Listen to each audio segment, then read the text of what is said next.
we start moving up the chair, doing work on our arms, our crest rail, and our back slats, I want to stay focused on the bottom part of the chair. We have a little bit of joinery left to do here, and mainly that's the stretcher that's going to go between the two lower rails.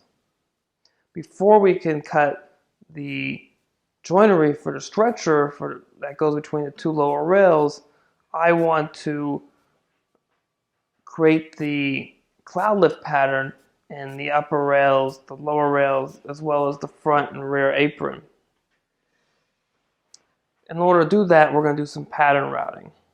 So what I did was, to prepare for this, I created, I cut 3 pieces of 1/2-inch Baltic birch plywood, 6 inches wide, and the length doesn't necessarily matter so much as long as it's longer than the pieces you're going to be dealing with enough room for you to put some kind of a indexing pin at the end. With that in mind, we need to be able to hold the pieces down on the jigs we're going to make. So we're going to use the same type of Bessie clamps, or those auto adjustable toggle clamps that I used on the jigs for the rear legs, and we'll basically build our jigs the same way. We're going to use some kind of a fence. Here I just ripped some 1-inch wide, 1/2-inch Baltic birch plywood, and I may cut these to a different width as we make the piece so that it allows us to have enough room to put our clamps down. And then I also cut some little blocks to help us index the pieces in the jig. Along with that, I also cut another strip. This strip is 1.5 inches wide. I can then use the same jig for both the upper rail and the lower rail, and I can just use this to add the extra space I need, the other 1.5 inches, to the lower rail to make it 3 inches wide. So the jig we're going to build together is the one for the upper and lower side rails. I have both a right side rail and a left upper side rail, as well as a lower side rail, and we'll get to why I have one from each side in a second. I have a piece of 1/2-inch Baltic birch plywood here, at 6 inches wide, and it's longer than the piece. I have another piece of 1/2-inch Baltic birch plywood that's 1 inch long, and I have a little piece here that I cut off of that 1/2-inch Baltic birch plywood, and we're going to use this for indexing.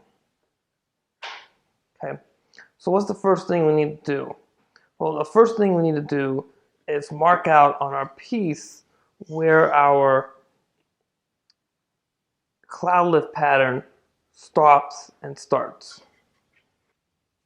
So I have set our square to 3 inches long, and that's the beginning, the length of the flat face before we begin our indentation on the rails. So I've come in here, and with my square set at 3 inches,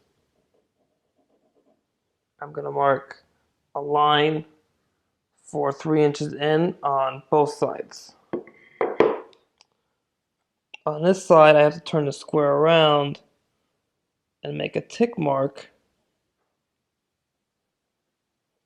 because my 3 inches in here is going to be a little bit different. As far as the square is concerned, because my angle on my piece is coming up, and I can't get my square to show exactly what 3 inches would be, because there's a little bit of a space here, a gap right here that's being caused by the angle of the wall.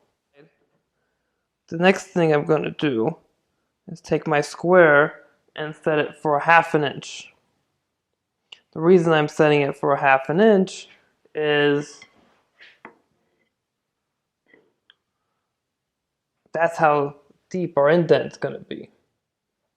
Okay, so now you'll see that we are in 1/2 inch from the bottom, and we're in 3 inches from the side.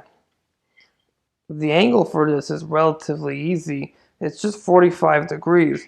So if I take a combination square and rest it against the piece, that's a 45-degree angle. So I'm going to line up my combination square so that I draw my mark.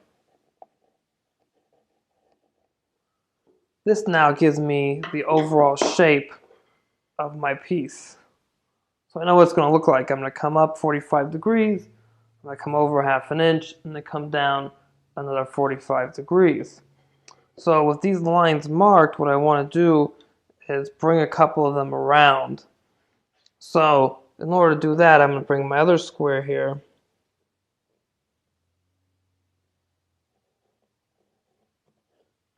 Bring down that line and across.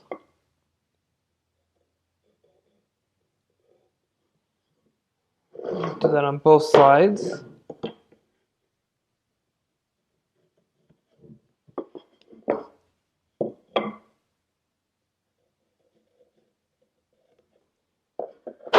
Okay, so you'll see I brought the line down and across here, as well as down and across over here. The reason for this is we're going to transfer these lines to the jig. And I've taken my piece of wood here with my lines on it, and I've placed it on top.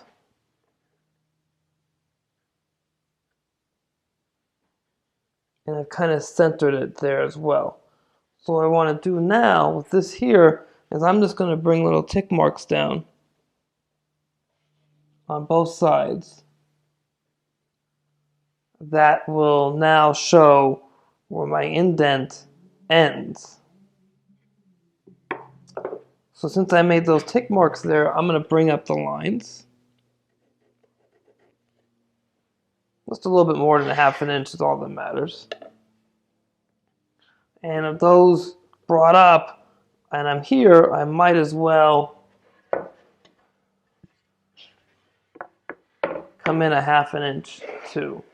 So right here, since my square was still set at ½ inch,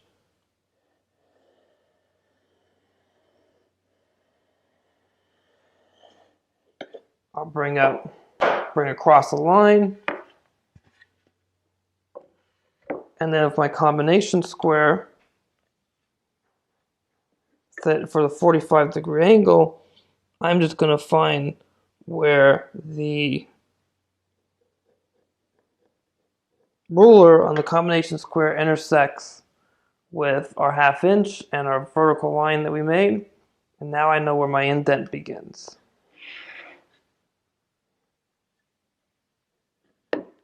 I'll do that on both sides. Okay, I'm going to line up my piece to my tick marks.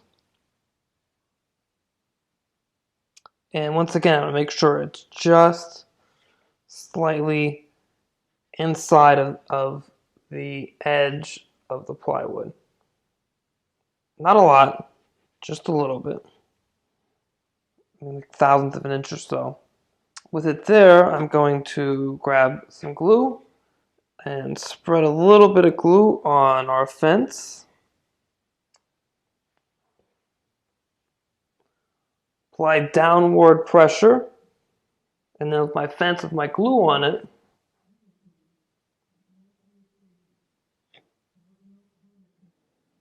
okay, double checking, good on both sides.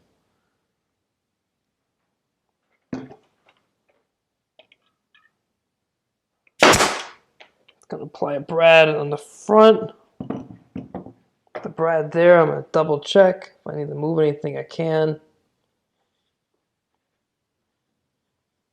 And apply another brad at the back. With those two in, I can shoot a few more brads just to hold it in place. Make sure I'm lined up with my tick marks. And grab a little bit of glue.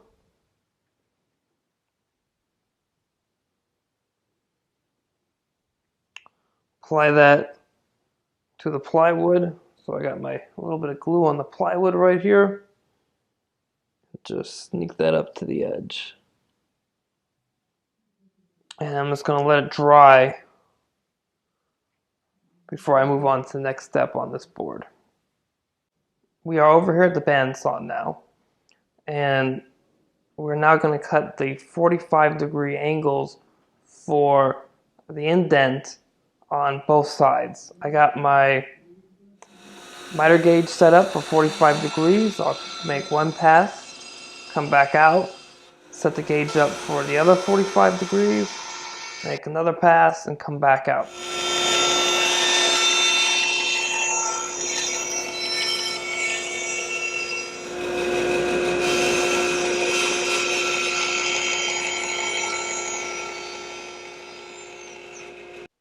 So at the router table, I have my fence set, so it looks like I'm just maybe kissing the waste that I bandsaw in the way, so I'm not yet at the line. So I'm going to make a pass by putting my piece in very slowly, and then going across, and then just before I reach the edge where I'm taking, where I hit the indent, I'm going to pull my piece out. Back over here at the bench, I have one of my jigs in the vise clamped up, and I'm just going to take a chisel and get rid of the little bit of extra material on both sides that I not dare get too close to the edges and screw up my jig. So I'm just going to take my chisel and just slowly and carefully pare that stuff away. Back here at the table, and I have the rails jig here, my clamps, some 1/2-inch screws. I know this is a 1/2-inch, the plywood, but the bottom of the bases here have a little bit of thickness, and these screws have a head on them that acts as a washer. So I'm pretty sure we're not going to go all the way through. I also added an extra indexing pin here because I realized that we can't index the lower rail down here. So up here, I mean. So what I did was with my upper rail in, I glued in that indexing pin, and it's hanging over the edge over here, and that's okay because we're never going to run the bit against this part of the plywood, so that's fine. So on this one, unlike the other two, we need to figure out the placement of our clamps so that it's holding down the lower rail. So I'm just going to bring a clamp over and find somewhere I like. Gonna make some points, some little marks that I'm gonna drill into.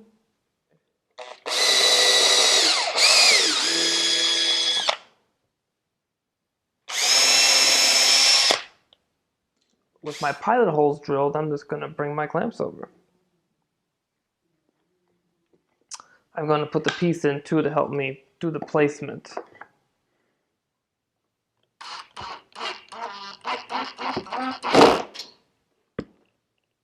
Yeah, that's good.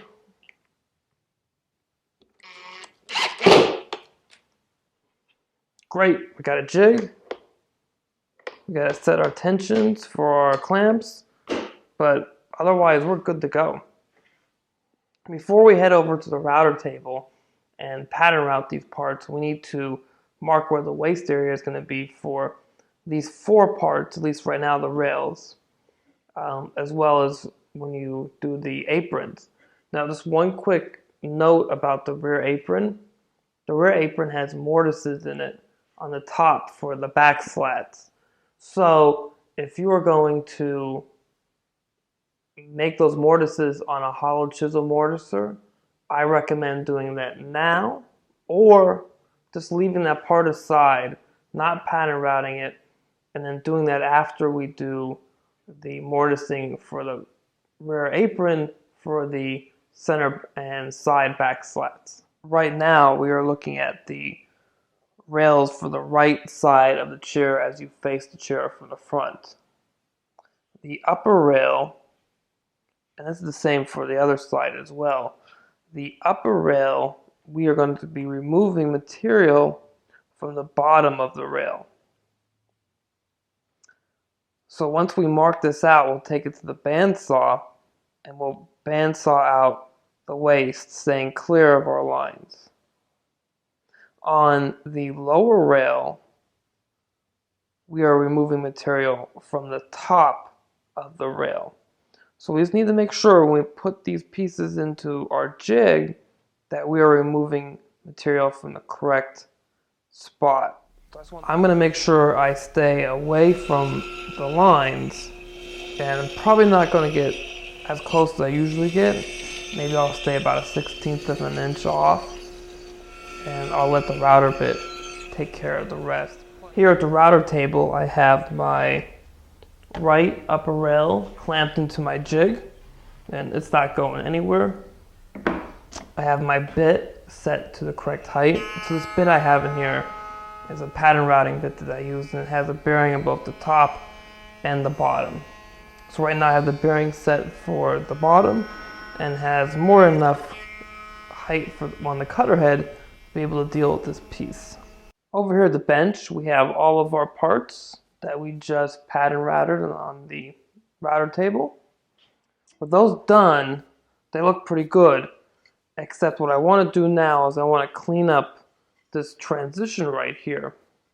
The router bit is unable to get deep into this corner, and I want to have a nice 45-degree angle here where this upper surface meets the 45-degree angle, so I want to be nice and crisp. They both join each other. So the only way that I know how to do that is here at the bench with some chisels. So let's get to it.